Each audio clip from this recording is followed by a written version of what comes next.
I'm so excited to invite you to our health and well-being workshop and speak about this amazing topic of mental health and nutrition. Good food, good mood.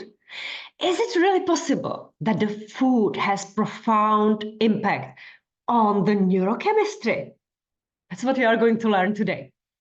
So first, I will tell you about what it means optimal mental well-being. Then I will share with you a little known triggers of the chemical imbalance. And we will talk about the first brain and the second brain, your gut, the bidirectional communication. And of course, as a nutritionist, I'm going to give you some practical tips on how you can reset your digestion, but also your mindset. So if you don't know anything about me, I'm a functional medicine nutritionist and I'm based in Basel, Switzerland. I specialize in gastrointestinal issues, which is bloating, farting, diarrhea, and constipation. So most of my day is covered in talks about the stool and digestion, but I also specialize in hormonal imbalances. Because of my age, and also because many of my clients are going through the perimenopause, menopause, or male through the andropause. And the hormones have profound impact on their sleep, mood, and therefore mental and emotional well-being. Because nothing works in separation.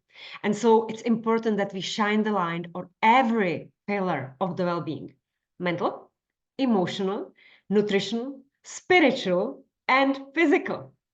And I put here a picture of my grandma. I look like her, as you can see, but I do not want to end up like her. She was a very smart woman building her career, but she was always negative in her life. So the thoughts were creating this negative reality around her. She ended up having Parkinson's, Alzheimer, and dementia. And for 3 years, she was dying in a hospice in the Czech Republic. And seeing her painful end made me think that I definitely want to prevent it because I carry her genes. And I want to share this knowledge, the awareness of how we can prevent the disease. And that's why you are here to learn something from me. Let me start with this quote. There comes a point where we need to stop just pulling people out of the river. We must go upstream and find out why they're falling in. And that's why the corporate well-being is a perfect chance to reverse or prevent mental, emotional, nutritional, physical, and spiritual imbalance. And so you want to prevent the chronic fatigue and prevent burnout. And hopefully you are going to learn how you can optimize your brain health, have a strong immune defense, and rebalance your hormones. On this picture, you can see a small snapshot from the functional medicine metrics. And so when I speak to my clients, at the core is the question, do you live a happy life? How's your mental, emotional, and spiritual health? Because as you can see, it has impact on our physiology. Gastritis, vaginal yeast infections, seasonal allergies, constipation, diarrhea, irregular menstrual cycle, anxiety, and so on. And so if we get our mental, emotional, and spiritual well-being under control, we might have a ripple effect on the other areas of our well-being. And so what does it mean for you to feel well? Is it maybe the feeling of being comfortable in the environment? Is it the work environment, environment at home, and even your inner environment, the inner peace? Is it having positive relationships with your family, with your colleagues, but even with yourself? When you look into the mirror, do you see what you see? And do you have kind words for yourself? Do you have a personal set of boundaries and values? When enough is enough, are you able to diplomatically, but also assertively communicate your needs? Do you live a fulfilling life with purpose? Do you actually know what's your purpose? Why are you here? How can you contribute to the society in this lifetime? Are you able to adapt and respond to situations that happened around us all the time? So are you the thermostat or the thermometer outside reacting? Or can you set up your inner temperature, your inner state of well-being? Do you have the work-life balance under control? I certainly don't, because I love working and doing these workshops for you, and I do it even at the weekend. Self-care. If you were to open your agenda now and look at the 7 days and present it, for example, to me, is there enough time for self-care? And what is self-care? Is it being on your own? Is it walking in the nature? Is it reading? Is it massage? Is it baths? Is it learning new languages? Whatever self-care means to you. Now let's look at what are the triggers and mediators of the mental imbalance. And of course, there are many. So, stressful life situation. Life is a roller coaster, because if the line was flat, you were dead. So it is not possible to avoid stressful situations, but how you react to them or respond or adapt is important. Financial problems.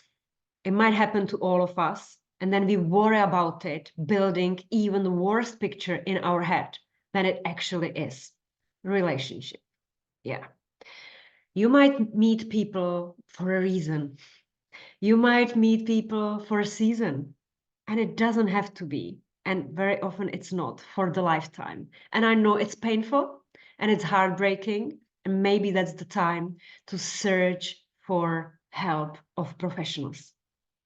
Debilitating chronic disease, that underlying inflammation, the pain that is constantly there. And actually, the physical pain can also create emotional and mental pain. And maybe not you, but the people around you, which is almost like your own pain. Traumatic memories. Very often, we might be victims of victims, carrying the trauma from the generations or from the childhood. It's stored in the fascia in your body, and you just don't know how to release it. And again, that would be the time to ask for help. Hormonal imbalance, parenting, and family. And I get this. It is very stressful. Let me share with you my personal experience. So when I gave birth to my first child 16 years ago, I suffered postnatal depression. This was due to the hormonal change. But little did I know at the time that progesterone, the pregnancy hormone, is also a calming hormone that improves the mood and the sleep. And as it went dramatically down, I got myself into the spiral of depression. And logically didn't make sense. At the time, I was living in a beautiful house. I had an amazing husband, and I had this small, beautiful child that I was looking at. Yet, I was crying for no reason. And I'm embarrassed to say that I was wishing to fall asleep and never wake up again. That's how bad it was for me. Not even talking about the other physiological changes that were in my body. So even when I think about it, it makes me feel the pain again. I asked for help. I went to the gynecologist, but at the time I was not offered any help. And this is not only for women that are going through the depression due to the labor, but it's also for women that are going through the perimenopause and menopause, and the same for men, because the hormones completely shift and we are influenced by the hormones. So during the perimenopause or menopause, when you do not have progesterone and the estrogen levels are very low, it can very easily cause the mood swings and anxieties and depression. So again, there is no shame to go and ask for help so that you can get yourself out of this spiral. So what are the two factors that we are going to focus on? It's the software and it's the hardware. So what is the software? It's basically the program that we download or upload into us in the childhood. It's the thoughts that we have. And imagine that you have 60,000 thoughts every single day. But majority of them is the same thoughts that you had yesterday, the week ago, the month ago, a year ago, and 10 years ago. That's how long you can obsess yourself with something. And more you have these thoughts, more it creates your reality and your character. So watch your thoughts carefully. And here helps the mindfulness. So if you don't take a pen and paper and observe yourself for 3 days, how do you react? Are you critical to people? Are you finding the bad in people? Because the projection of the or thought of the people is actually the perception, or your perception of the people is the feelings that you have in you. It's a mirroring effect. So you see things positively and you find the nice in people, and you are feeling great. So it's all about the awareness. Because if you have the awareness and you accept that there's a space for a change, you can take action. I highly recommend this book. It's called Untethered Soul, The Journey Beyond Yourself. So if you are a reader, this book is for you. Maybe you don't like reading. Maybe you tried yoga and you say, oh, it's boring. I'm holding in one position. And why is it uncomfortable? Because you start thinking and the thoughts are there all the time and you start judging them. The same in meditation. You might say, try meditation. It just doesn't work for me because I cannot stop thinking. But the idea, it's not about stopping the thoughts going, but giving them the power. So maybe you are more into journaling, or maybe you want to give it a try. What is it about? You can journal about your feelings. You can express gratitude. Or for somebody, it can be hypnotherapy. Tuning into your subconscious mind and realizing what are the blocks that are holding you back. Or neuro-linguistic programming, or emotional freedom technique known as tapping. Whatever it is for you, feel free to explore. But remember, it's practice, practice, practice. Now let's look at the nutrition. Nutrition is the hardware because every single cell in your body needs to thrive and needs certain macronutrients and micronutrients. So macronutrients, it's like fat, protein, fiber, carbohydrates, not so many. And micronutrients, it's vitamins, minerals. So it's all these building blocks. And always think about yourself. This is a beautiful mantra. The body is the garden of your soul. If you don't take care of your garden, you will have nowhere to live. Are you familiar with the concept of ikigai? Finding out what you are good at, what the world needs, what fulfills you, and then putting it all together and doing and living your purposeful life. So you can explore these questions, find out more about it in other well-being sessions, like a vision board, for example, that we can build together in a Feng Shui style, and taking action. And now you might be thinking like, Blanca, tell me more about the biochemistry, and I will do it with pleasure. Chaos in the gut leads to the misery in the brain. And maybe you went to the doctor and you were not feeling quite right, and the doctor said, it's all in your head because the results are just fine. 70% of doctor's visits are due to stress. It can be psychological stress, chemical stress, and mechanical stress. Psychologically, you understand very well. That's what we were talking about. But what is the chemical and mechanical stress? So mechanical is when you, for example, have an injury in your joints, and it's basically painful when you are moving. And chemical stress, it can be inflammation or reaction to food, particles, chemicals in your body. So your immune system is constantly triggered, and it has impact on your mood and the chemistry. IBS, the irritable bowel syndrome, that the gastroenterologist tells you, look, I haven't found anything, it's IBS, and it's connected to the stress. How is it treated? with antidepressants. Autism and ADHD is very often treated with probiotics. Parkinson's disease with L-tryptophan, which is a precursor of GABA, gamma-aminobutyric acid, which is a calming neurotransmitter. IBD, irritable bowel disease, is treated with fecal microbial transplant. What does it mean? They take a stool sample of a really healthy person. They, of course, extract the microbiota from the stool, inject it into a sick person with autoimmune disease to help them heal the gut. But can you see that all these approaches are actually neurotransmitters and microbiota? So there is a communication between the first brain and the second brain. And I would even pose the question, which one is the first brain? If you want to know a little bit more, how is this possible? It's because we have multiple nerve endings that are traveling in a super fast speed and are connected to every single organ in the body.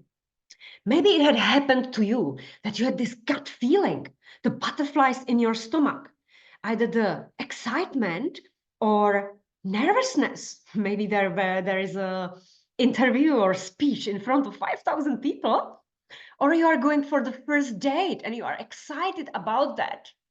And it might even cause the bowel movement. So where did that start?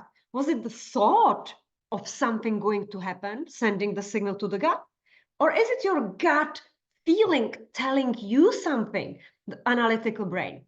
This is all connected through this vagus nerve. It's like a spy, and it has finger-like projections that are connected to the organs and sending very quickly the signals to the brain. You have maybe heard about the neurotransmitters dopamine and serotonin. So 50% of the dopamine is actually made in the gut by the microbiota. Dopamine is needed for the reward pleasure system. If I do this, I will get that. And it keeps you motivated. However, it can also lead to addiction. Serotonin, 95% is made by the microbiota, the good bacteria in your gut. And it has impact on your mood. It has also impact on the elimination of the stool because it changes the movement of the bowel so that you can evacuate nicely, clearly the stool every morning or twice a day. It's the optimal. It also has impact on sleep because when the darkness hits the retina, serotonin gets turned into melatonin, the sleeping hormone, and you can sleep like a baby all night long. It has impact on memory and the speed of learning. If I didn't have serotonin now, would I be able to memorize this presentation for you? Maybe not. It has impact on libido. And here is an interesting fact. So the selective serotonin receptor inhibitors, which is basically antidepressants that block the reabsorption of serotonin, which basically means you have a serotonin in the blood from the antidepressants all the time, it also increases appetite. So here you can see that balance in the body is the key. Not too much, not too little, just enough for what you need. And what is the main cause that I see in my clinical practice that people have for not feeling quite right? And it's leaky gut. So the official name is intestinal hyperpermeability. And what happens is that you have holes in your gut. And you might be asking how this is possible. Because in the gut, in this 6-meter long tube, it's only one cell thick. It's not like the skin on your arm that has many, many layers. Here's just one cell. So imagine how easy it is to break it, how fragile this layer is. And what's waiting in the tube? Well, everything that you eat, all the parasites and bacteria and viruses and pieces of food that enter into the tube. So what is causing the rupture or damage of this gut lining? Stress. high levels of cortisol. That opens the gates, and the zonulin is increased. You would actually see it in the stool tests, and then you have a leaky gut. And of course, your body is smart. Immune system wants to protect you, but the immune system is switched on only when you are calm. But if you are chronically stressed, the immune cells cannot do its job. And then it can leak into the bloodstream, which is this red line that you can see on the picture. So you see here these macrophages that are trying to do their best. They are even spraying the toxins to kill the bacteria that penetrated the gut wall. But sometimes it's not enough when it goes for too long. Alcohol is also causing leaky gut. Inflammation in the body, which with age, sugar, insulin, it's always caused by inflammation. Some medication, like for example, ibuprofen, is damaging the lining of the stomach. Of course, if you take ibuprofen once a month or once a year, nothing happens. But if you are using it on a regular basis because you have inflammation and you have pain in your body, you are in a vicious circle. Antinutrients, and this is really surprising because not every food that we love loves us back. So you might be eating mungo beans and lentils, and you might live on your vegan diet, yet you are not feeling well. You are bloated, you have diarrhea, you have constipation, you are tired. Is it because of the antinutrients, which are prolamins, saponins, and so on? Chemicals, pesticides. It's almost inevitable to avoid pesticides nowadays. But if you increase antioxidants, which we are going to talk about later on, it might catch the free radicals and help you to restore the gut health. And of course, artificial sweeteners in Coca-Cola Zero or chewing gums or any products that were made by man and are heavily processed. If you cannot read the labels, just put it down if you don't know what it means. So in functional medicine, we don't like guessing. We love testing and finding exactly the root cause of the imbalance and then establishing the modifiable personalized protocol. And here I introduce 3 of my favorite tests. Actually, the first one is what I do with majority of my clients who have gastrointestinal issues. And it's a stool test. And you can see that here, the numbers show me, right? So green is good, red is not good, and yellow also needs improvement. So this person suffers with maldigestion. It means that the internal organs like liver, pancreas are not producing sufficient amount of digestive enzymes. And therefore the food that they eat is actually not broken down and in large particles gets to the large intestine and causes problems. And they might have malnutrition and maldigestion and pain. The second marker, let's say, that I see is inflammation.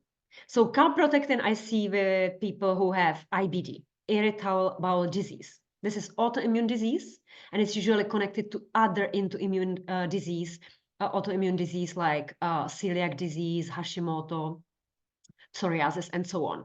And so calprotectin is very often high. But what I see very often with my clients is increased secretory immunoglobulin A. That basically means that your immune system in the gut lining, in the mucus, is fighting something. And this can be food sensitivities and it can be parasites as well. So in this case, it's not present. The third one is dysbiosis. And this is very often in a small intestine. So small intestine should be sterile. There are no bacteria. The bacteria, good and bad, are only in large intestine. And so if they actually by accident enter into the small intestine, it causes bloating no matter what is eaten within 20-30 minutes. And we can also see the score of methane. So methane is a stinky gas. When the farts and the stool is super stinky, it's dysbiosis, it's bacterial overgrowth, and it needs to be eliminated with a certain protocol. Another one is metabolic imbalance. And obviously, in women 40 or men as well, 40, 45 plus, the microbiota is not what it used to be, and this is due to the hormones. And very often I can actually see increased beta-glucuronidase, and that is a risk of colon cancer, breast cancer, ovarian cancer, testicle cancer. So this marker is super important for me. Here, it's actually low. It's not happening very often, but here it's low, and the metabolic balance is fine. Short-chain fatty acids are fine as well. What's problem in this patient is infection, parasitic infection. Believe it or not, 70% of my clients have parasitic infection. Even I had parasitic infection when I traveled to Peru and I was bitten by a mosquito into my food. And it was kind of moving. And 6 months later, my liver was damaged and my intestine was damaged by this parasite. So doing the stool test, it's brilliant to find out what's the problem and what is the protocol. The second test that I love to do is a hormone urinary metabolite test. All these tests are actually done at home. It's sent to you by a medical express DHL. You just take the sample and then they collect it and it's taken to the laboratory. So anybody can do that. And so the urinary test, I would say this is amazing for everyone who is going again through the perimenopause, menopause, andropause, or has fertility issues, or feels really stressed and has underlying inflammation in the body. Because here you can see which hormones are out of balance. And why is the urinary test better than blood test, the serum? Because whatever you have in the blood, it just means that it's in there. Like I have yogurt in the fridge. It doesn't mean I can make cake out of the yogurt or that I can eat it. It's just in the fridge. But whatever is in the urine, it has been broken down into metabolites, the waste products, and eliminated in the urine. So we can see that you were actually using it and how much of it you have. And so in this example, you can see that it's for the perimenopausal woman and she has extremely high estrogen levels because during the perimenopause and menopause, the hormones go absolutely crazy. One day you might be skyrocketing estrogen, the next day it goes down. But in a normal menstrual cycle, it goes slowly up and slowly down. And so this can have profound, also this can answer the questions. What do I need? Do I need bioidentical hormone replacement therapy? Can I use herbs? Am I not able to eliminate it? And do I need to support my liver? Are there any carcinogenic metabolites causing breast cancer, which you can see here as well? Do I have more cortisol or cortisone? And so on. And it's even for men with testosterone. And the third test that I put here, just because of the mental health, is the methylation. So every doctor from the blood can do tests like, B vitamins, and you can test, the homocysteine, for example. Homocysteine is very often tested in Europe. But you need to also see if you have other building blocks for the neurotransmitters. So this can be really nice functional medicine test. But let's make it practical. If you are saying now that I don't have any problem at all, I just want to know how to prevent it. And why should I care about microbiota, these good bacteria, 39 trillion bacteria that live in the gut? Well, because they do lots of work for you. So you maybe know lactobacillus. Lactobacillus is, for example, in yogurt, right? It's the culture that is put into the yogurt. So this bacteria then uses the sugar, lactose, in the dairy product and turns it into beneficial bacteria. And what it makes, it can convert nitrate to nitric oxide.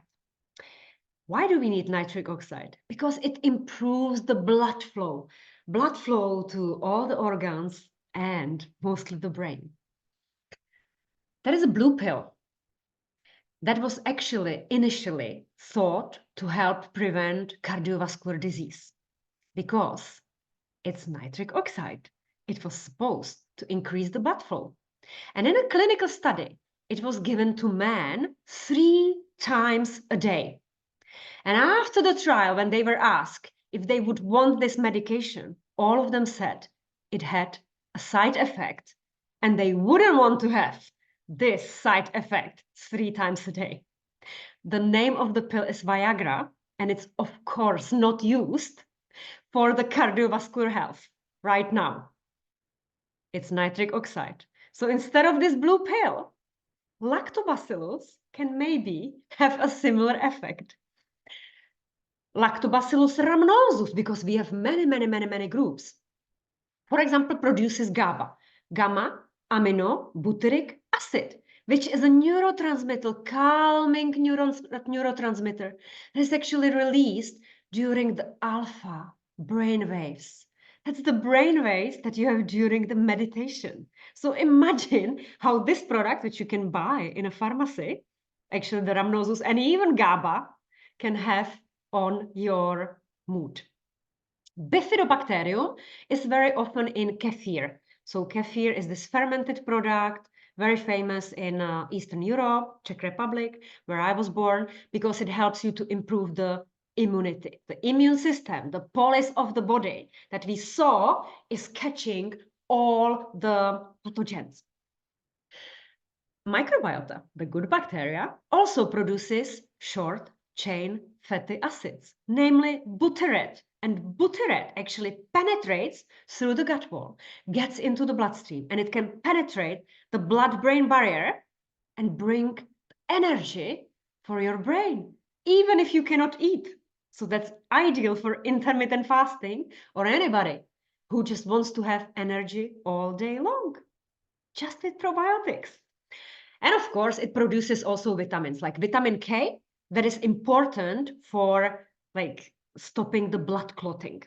If you see your blood tests and your thrombocytes are over 250, actually reaching 350, then vitamin K can be something that you want. And microbiota can make it for you.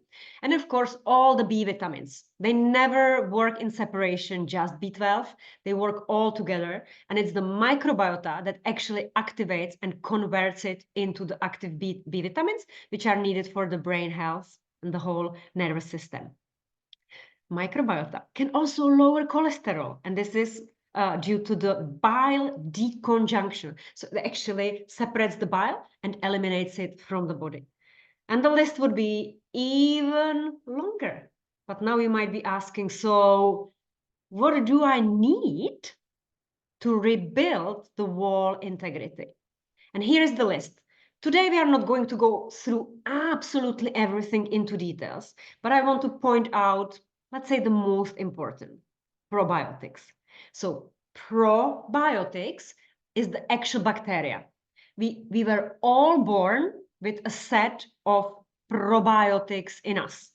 This happens like when you are in mom's belly, you are completely sterile. And then during the birth, if you go through the vaginal canal, the mom has in her vagina probiotics. And that's the first probiotics that you swallow. And therefore, a healthy mother, healthy child. These probiotics then settle the environment, and those ones you have for all your life. But of course, being exposed to environment and new food, you're also going to grow another species. So is it necessary to buy probiotics in the pharmacy and swallow the pills? The research shows that the probiotics that you buy in the pharmacy, they are transient, which means that if you are taking them, you will reap the benefit. But as soon as you stop, within 6 weeks, they leave your body. Right? This was done by taking the stool samples of the participants every single day. And it's clear after 6 weeks, there were no probiotics present in the stool and therefore in your body. It's better to use probiotics that are in your environment and in the food. Kefir, yogurt, tempeh, sauerkraut, kimchi, natto. And how much? Well, start with little. It's, for example, even just 1 spoon of kimchi with a main meal can be great start. Apple cider vinegar. Here, when you are buying it, please be careful that it's unpasteurized. unfiltered apple cider vinegar. And why? Because if it's pasteurized, all the goodness is killed. And the same goes for every food. As soon as you kill it or proceed with heat, you kill the beneficial bacteria. Now let's look at prebiotics. So probiotics was the actual bacteria, the good bacteria that you introduced to your gut. And now you want to feed it so that it can grow. And you feed it with prebiotics because our human body cannot break them down and utilize them. And therefore, we are sending it to the large intestine, to our friendly bacteria, and they have a party. And in exchange, they create gas. Yes. So all this food is gas producing. If you have healthy, good microbiota, you are going to produce hydrogen. It's odorless gas. You might be farting, it might be noisy farts, but it's not stinky. If you have bad bacteria and dysbiosis, you are producing methane. And methane, believe me, is a very stinky gas. And even the stool is very stinky. And when you are passing the stool, you need to use toilet paper and it makes the toilet dirty. And this is a state of unhealthy gut. And in that case, you don't want to introduce the prebiotics because you would be feeding the bad bacteria. You want to first eliminate them. There is a specific protocol for that. Then introduce the good bacteria with probiotics. And only then you start slowly introducing the prebiotics. And here is a list.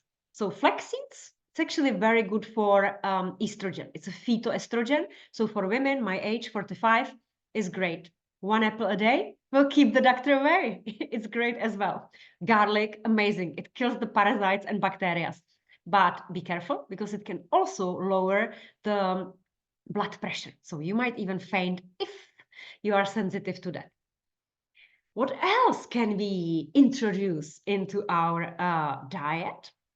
It's plant polyphenols and antioxidants. So let's also say what is the difference between free radicals and antioxidants.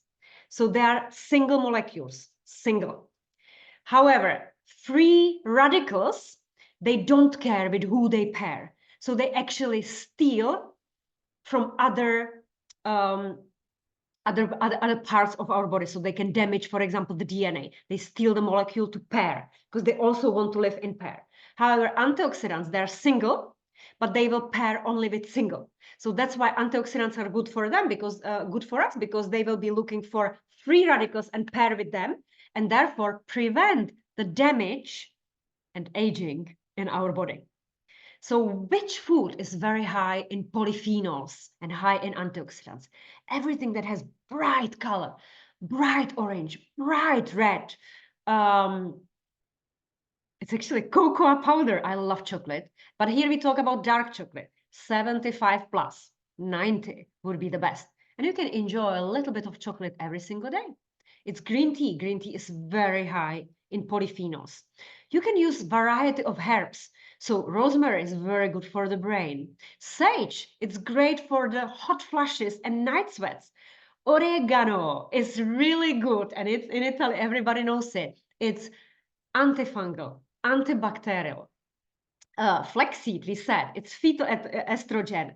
Curcumin is anti-inflammatory. Ginger helps with digestion. Saffron, very costly, but amazing. Red onion, and so on. So everything that has a color, and you preferably want to eat the rainbow. Then we, of course, need other building blocks, for example, for serotonin. So when we look at the molecular structure, we can see what we need. Of course, we need the amino acids, which come from the protein. So eating sufficient amount of protein, minimum 1 gram of protein for every kilo of your body weight. If you exercise, 2 grams of protein. If you are menopausal, 2 grams of protein. And now, of course, we need the minerals that are binding the amino acids together and are in the molecular structure. Iron, copper, zinc, and so on. But all of this you can get from food if you have a good variety.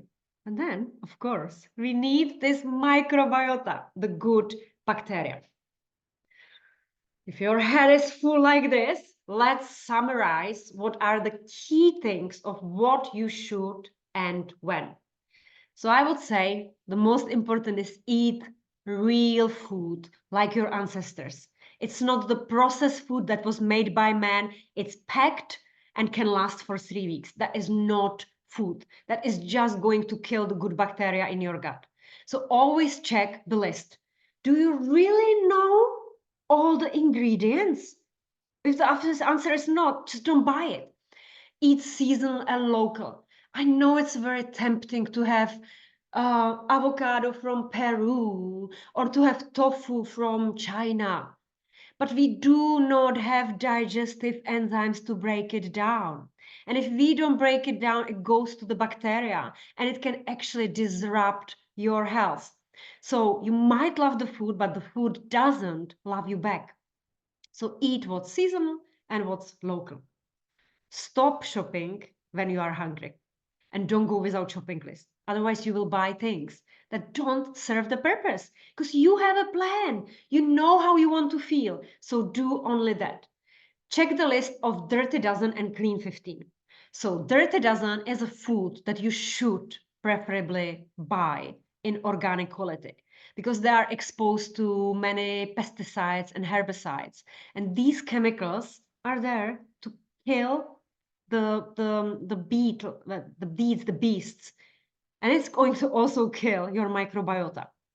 However, Clean 15, if you cannot financially afford it, you don't need to buy it in organic quality.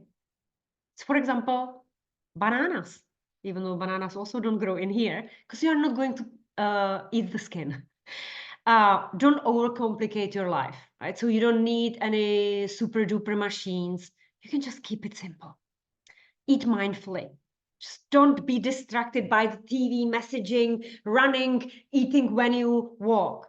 Make time. Take a deep breath. Inhale and slow exhale. Express gratitude and chew.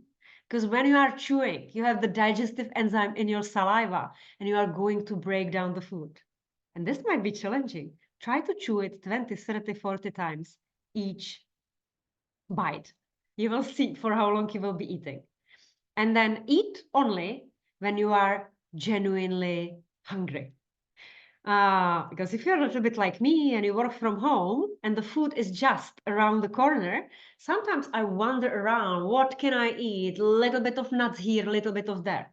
But the question is, do I feel really hungry? Do I want broccoli? If it's not a broccoli time, then I'm not really hungry. It's just appetite and procrastination. So mindfulness, be aware of your patterns and maybe try to change it. I would love to hear from you. What are the topics of your interest? What would you want me to talk about? How can I improve your health? So here are just some of the ideas. And let me finish with a profound food for thoughts, a little bit of mindfulness. Health is your biggest health.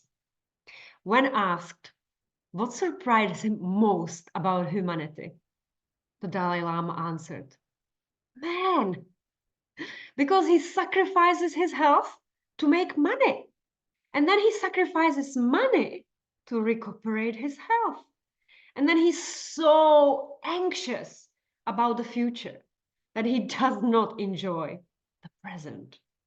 The result is that he does not live in the present or the future. He lives as if he's never going to die, and then he dies, having never really lived. So I invite you to reflect about what's the most important for you and take maybe some action. Thank you.